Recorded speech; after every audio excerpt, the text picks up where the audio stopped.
much because what was called the conversation, or because Steve Harvey's book wasn't called Act Like a Lady, Think Like a Man. It's more so I want to hear, this male voice. I felt exposed. I ended each of those first few conversations by telling her when I call her again. And each time I kept my word, because if people don't respect your time, it's an indication that they don't respect you. Take it automatically, okay, what can I get out of this? Is this man gonna be my husband? Is this woman gonna be my wife?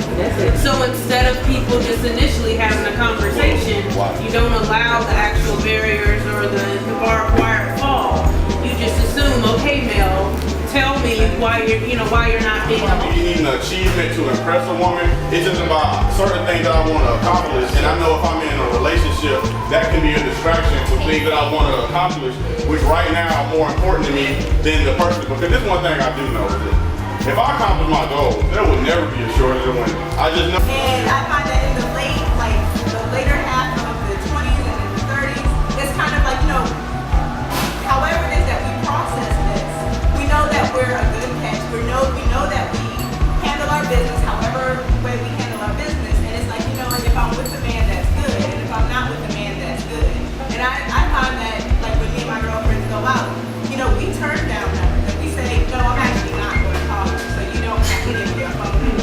I think you can go back and forth with this kind of what came first, the chicken or the egg, like you did this, so I did that, so I did this, so you did that, versus like somebody having their own, again, intuition and being able to stand up and say, like, this is me and this is who I am, this is what I think, versus this is who I am because I'm influenced by something that you did or something that happened between us earlier. Keep his job, and he doesn't feel like he's at a place where he can provide and actually be the man, because men, they want to be the head of the household. And no man is going to submit to a woman if he can't be that head of the household. Good man, if he can't be that head of the household for you.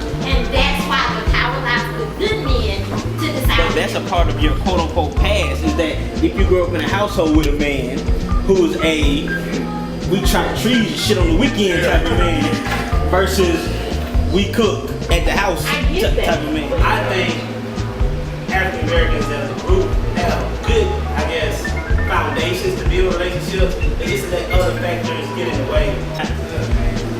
It's really interesting.